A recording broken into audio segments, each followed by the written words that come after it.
And now I have the hardest part of this whole training, and that is that you need to copy this one on a flip, this one on a flip, so I'll have two of each.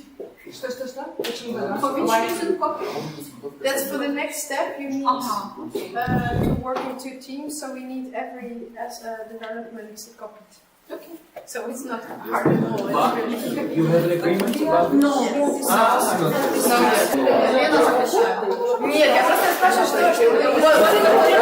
What do you think should be different from that? The question for the next step, because we found the main developments, but like legal approximation. Is this like legal approximation, legal acts, or is this a mechanism or legal? Can you explain this in what is this going to achieve? So for now, it's like an instrument. Yes. For achieving the other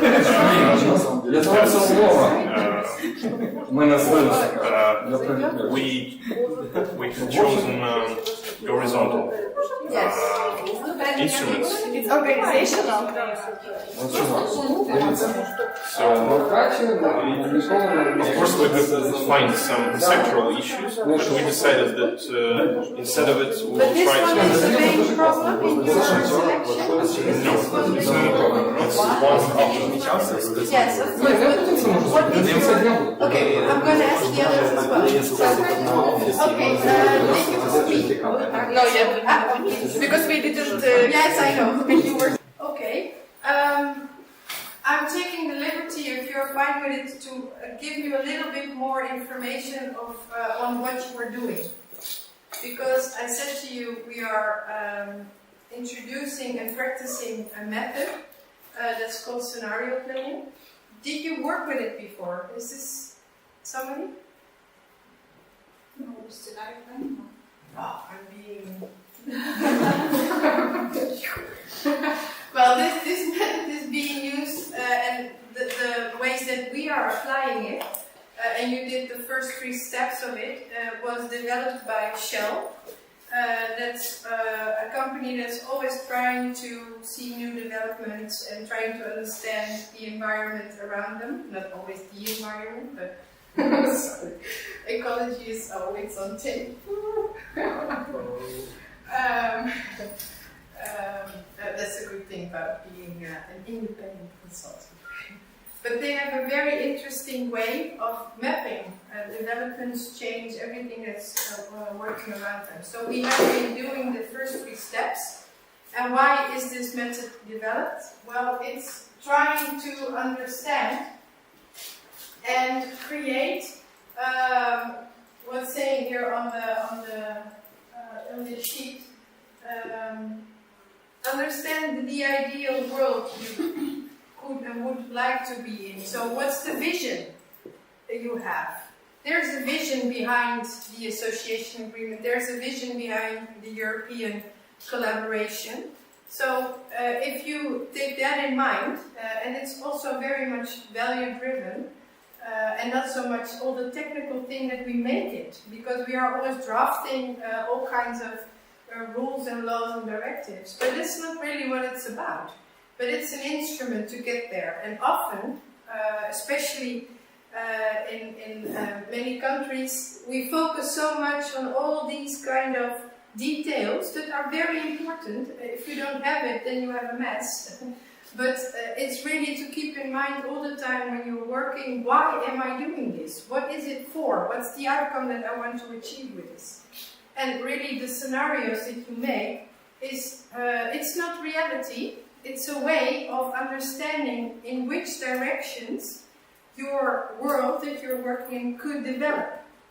And really make you prepared to deal with these changes that are happening.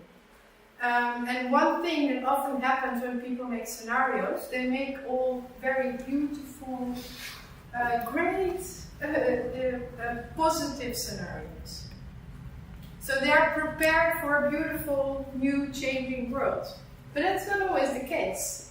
So if you are being presented a doom scenario or it's not going in the direction that you want, sometimes for good reasons or for sometimes because you have a world economic crisis, it happens, unfortunately, then you're not prepared. So be sharp on what you are doing, that you always try to incorporate also the scenario you don't want to, because you don't want to see it.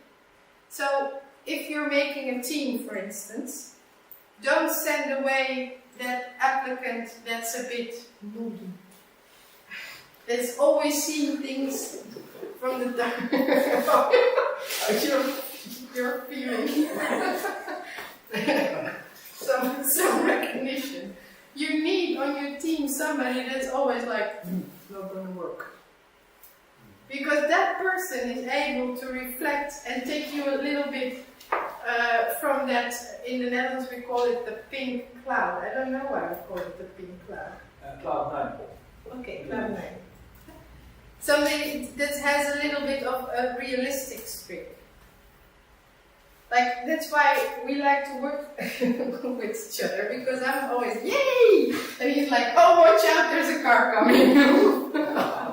So this works good. So in your team, when you're building your team, be aware of that. Sometimes it's annoying, it's always the one that's like, oh God, we were going like fast and now we are slowing down. No, it's very important. And these scenarios, also, if you develop them also in a scenario and look at the scenarios that you don't want, you're prepared also to get all these opportunities that you are seeing. So you're not a doom thinker, you're just being smart. So these scenarios and scenario planning is really a method to strategically plan what you are doing. It's thinking a bit ahead. We have been thinking ahead for 1 to 3 years. The real scenario planners will go like, oh, come on, 3 years. You have to look ahead 20, 30 years. Then you're being tough and doing interesting stuff.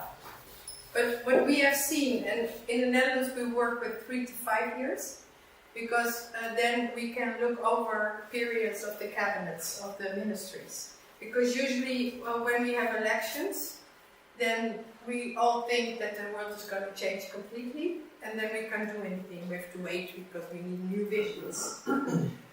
You have to work beyond that. So for you, elections is coming up as well, in a year, I think. No, in 5 months. Yeah, The less. presidential election will be in 5 months. Yes. So by looking ahead a bit for the 3 years, then you have to look beyond what's happening right now, and that helps you to make the steps towards the future. So keep that in mind. We usually don't do the 20 to 30 years. It's nice and it's great, and you should do it if you have a new project going on. Try it, because it's amazing how hard it is to look that far ahead. Probably only China does such planning. Everyone is doing it, yeah. Yeah, in our ministries we're doing that also in environmental debates and everything. You have to, because growing a forest, for instance, if you're doing forestry, those trees take 20 to 30 years.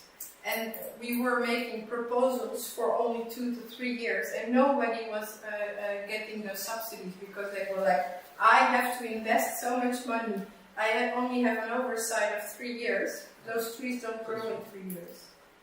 So you really have to look also within the context that you are. For instance, if you look at IT, then it's so fast how the developments are going that it's really hard to oversee what is happening. So then you have to play with these periods of time. What will help you? What do you need to oversee, and what do you need to think of? Okay. So what we are trying to do is really to use all these changes and see it as opportunities instead of things that make you run around and give you stress.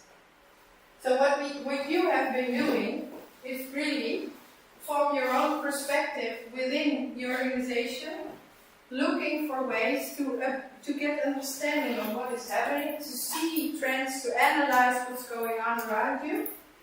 And what you can do with the scenarios that you make around your own task is to influence or use, or what's saying here, precast, so oversee what kind of relationships you can build, what kind of partners you need to do your task. Because often we think that we can organize the whole world around our own ministry. Well, when you start seeing that things are beyond sectors and beyond the boundaries of your own work, you see that you need networking and you see that you need to build partnerships. So like, for instance, the environment. It has now, because of the trade agreement, also an economic perspective. So you need to think of all this plastic thing going on, otherwise you will not have your great opportunities for trade in your Union. So you are making these combinations that we were talking about before, because somebody was saying, I want to be a manager of a restaurant, I want to be a photographer, I want to be a dancer. Well, if you mix it together, you get a very interesting, innovative situation.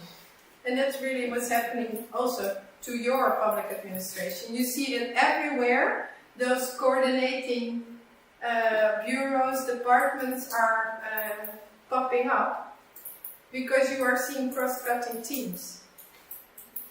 It's not you will not manage to implement ADCFTA if you stay within the pillars of your own ministry.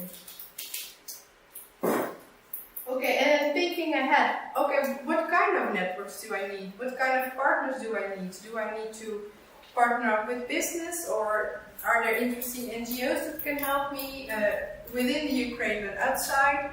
This is when you start playing with everything you have, all the information that you have. Then you have thought about, what goal do I want to achieve? Who do I need to achieve that? How do we work together? All these kinds of questions you can answer within those worlds of the scenario. What if it's economically going bad? Businesses are having troubled time.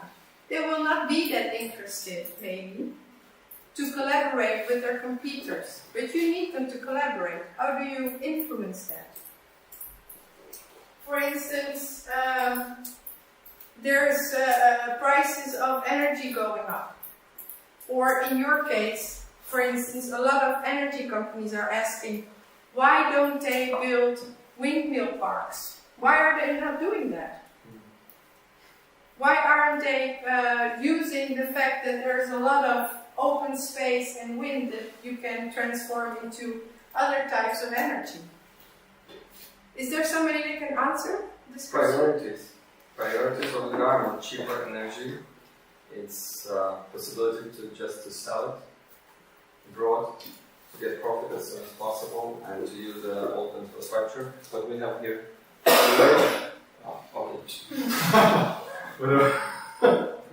Whatever. It's not a priority for next 5-10 years. It's my colleague. He's actually doing a lot in the energy sphere. We need your expertise. Best energy professional I know, actually. For real. After Mr. Masali. Yes. So why don't we have alternative energy, thank you, in the Ukraine? Why not? We have. Yes, but why not more? We are developing very fast in comparison to other European states as well. And can you imagine plus 1 gigawatt in 1 year? okay. Given our economic situation and all these things. I mean, that's interesting. So you are saying, well, they're not looking in the right way, because we are doing it and we are seeing opportunities. And why is this a new business model? Because you were saying we look in short term and we can get revenues on the short term. Yeah. Maybe. Yeah. Finishing. Speaking about renewables business in Ukraine, it's still doing as EU has done several years ago, meaning green tariffs feed in very fixed price compared and connected to EU, Euro. I mean, it means that basically the growth, actual growth of capacities, is on uptrend. Yes. But the price for this, price we are paying to the system grows much higher in much higher trends. So now we have like 4.5% of capacities coming from renewables, but we pay from our energy market already more than 8% of all the costs we collect. It means that we should do something, and now on the agenda of our government is another question about green auctions. So they should switch from fixed prices and licensing those commercial projects to really bid offers and select the best possible way to develop. So you bring in competition more, and you open up the prices so you can level it a bit down. Yeah. Okay. That's a huge task. Sure, and even our banks high interest rates, like really heavy task of each and every one to balance all the interest. And at the same time, we have obligation within the energy community to go up with grids, so all together. So yeah, and this is what you want to start doing. Then you start playing, and playing is a good thing because that is strategically thinking what you can do in the context that you're working. So when the economy changes, what does that mean for me? What if the political power changes or is very weak, for instance? What does it mean for my topic and the work I'm doing? So what you're really trying to do with this scenario planning method is to improve a bit and see ahead. So forecasting what's going to happen and what you have to do to get benefit from it, or reduce risks, because that's also something that you have to think about. If that's not working, then you try to change the setting you're in, you try to influence what's going on. Again, when that's not working, and that's often the case, especially with the implementation of the agreement, that's the case because it's across ministries, it's across teams, so you don't have that much power. You're not deciding that much anymore. And this is making your work very uncertain, very volatile and changing all the time.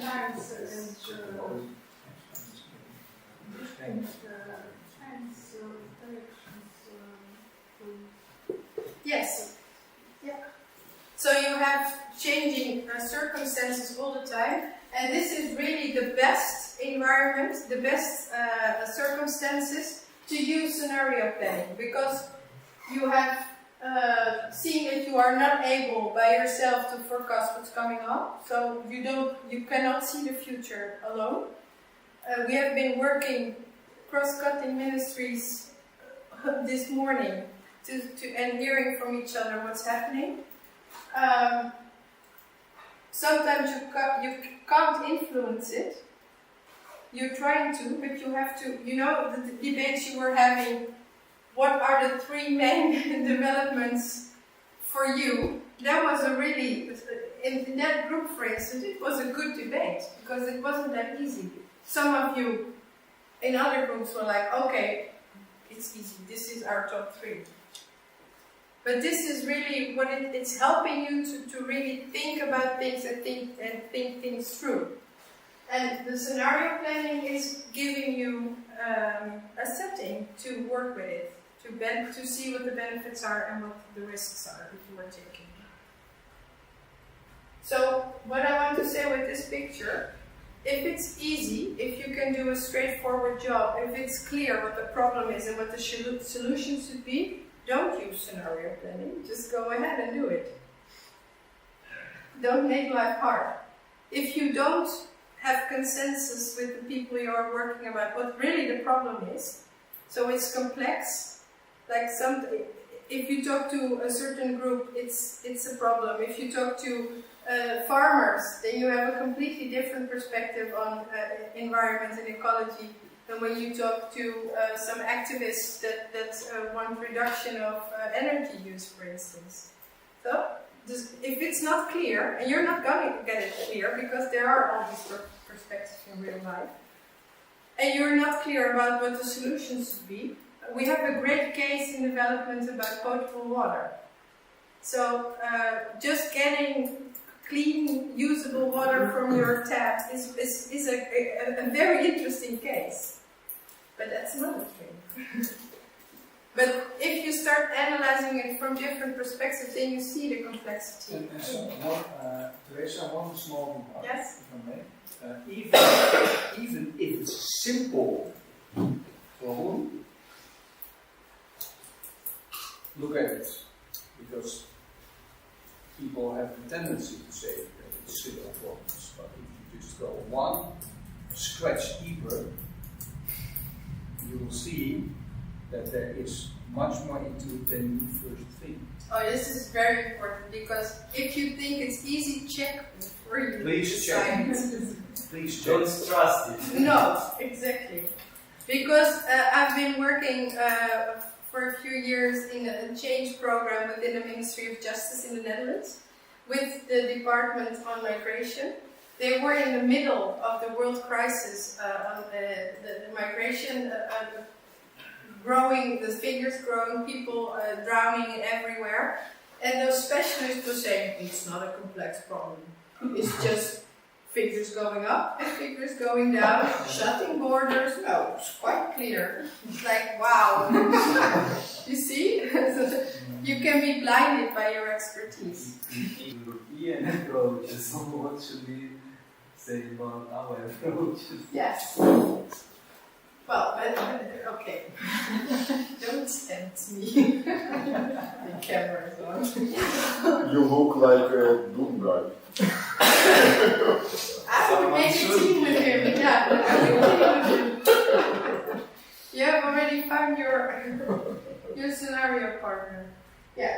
So what you're really trying to do is using it to understand complexity, the things going around, and make sure that you have a strategy for it. And it helps you structure. Teresa, but in the economic field, when you have a scenario, you could have 5 scenarios, optimistic, pessimistic, then it's kind of between them, a central scenario, which could be something between average figures.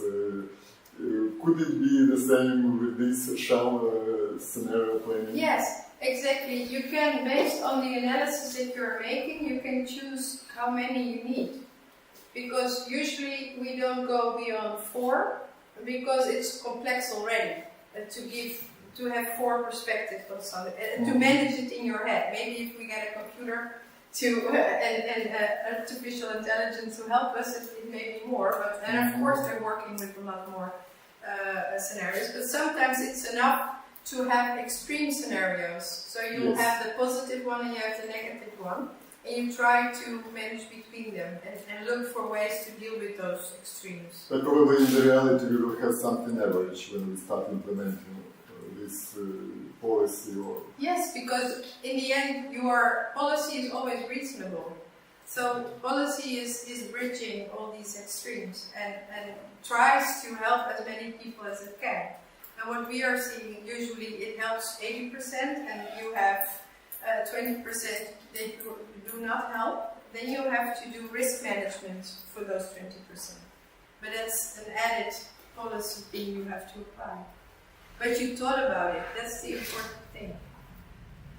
You are on top of what is happening, and then still you don't see everything, but you are kind of being sensitive to developments. That's what this does to you. It helps you be aware of what you need to know. at least if something bad would happen, we are already prepared for it even in our heads. Yeah, when we leave today, I hope that we could have made a list of some what we call no regrets, something you do in any case, in any scenario. These are the things you have to do anyway. I think this training is very important for us because even in the European Union there is a big Eurosceptic feeling, and especially in Ukraine, because people after the second Maidan thought that all fairy tale would happen in a few months, but unfortunately in many areas the situation is worse than even before the Revolution of Dignity. Yes. And this training would be very helpful for us to answer the many questions from other people. Yeah. Yes, and this is really to be aware of the trap of being on Klein 9 and always focusing on the positive developments. Yes, after the revolution, all people, including myself, were very rosy, cloudy, rosy glasses for everything. Yes. Pink, thank you. Okay. Our next step is to, unfortunately, and not unfortunately, is find yourself a new group. We are going to split up in 2 groups. And it would be very practical if there are in both groups some people from the different subgroups we had in the first round, because then you have somebody to explain what is the meaning of this. But you can decide yourself in which group you want to be. I had there the 18 rock star Mick Jagger, but it was changed into Ukrainian rock star group. And we have here team 1, the Mona Lisa. And I think there are some people sensitive to art and culture. But please find yourself one of the teams, and then your task is to reduce once again and to prioritize and bring this down. You have 9 here, bring it down to maximum of 5. And then I will give you a next step.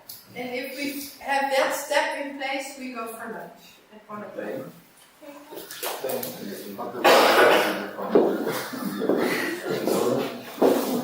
Will not begin just from every legal document to improve or to accept and so on. We are working from this way.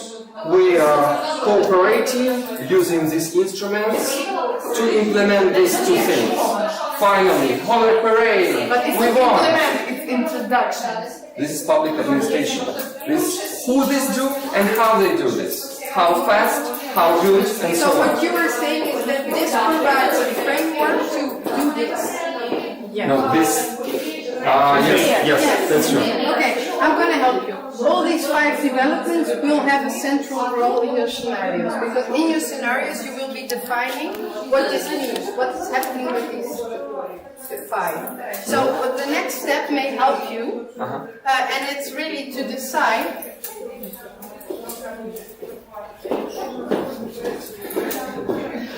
which one of these 5 developments are the most. After this step, you can no longer change the position of these anymore. You can only change it horizontally.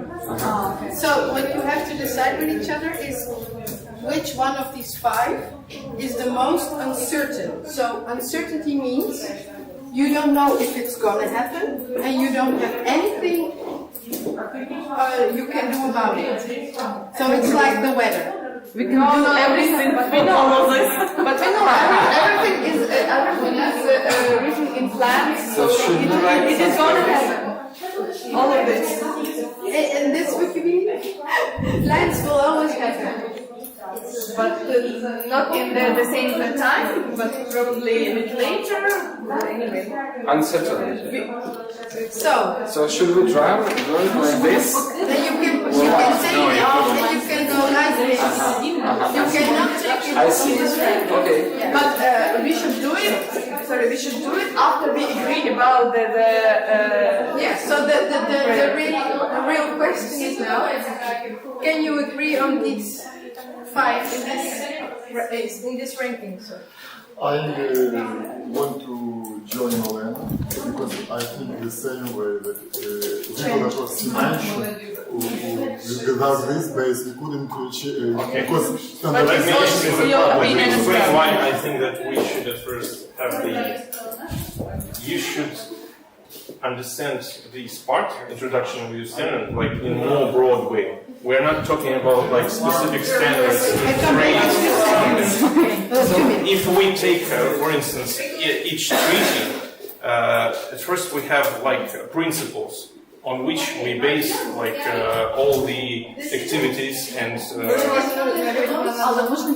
mean the way you have been trying to do it, and it's well meant. I mean, it's not a normative disqualification of it. It's the way it has grown in traditions, the Ukrainian Europe.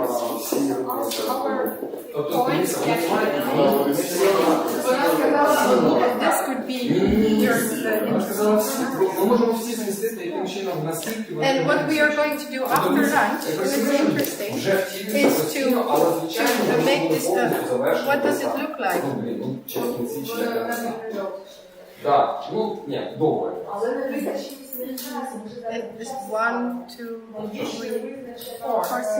And only for these two politics, right? No, what we do with this one is to put it inside.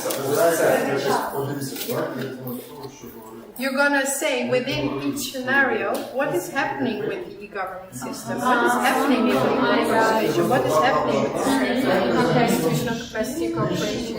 And after that we have these 4 worlds, we will say what do you need to do in your own task in this world? What's your mission? And what do you have to do to keep on track on what you need to do?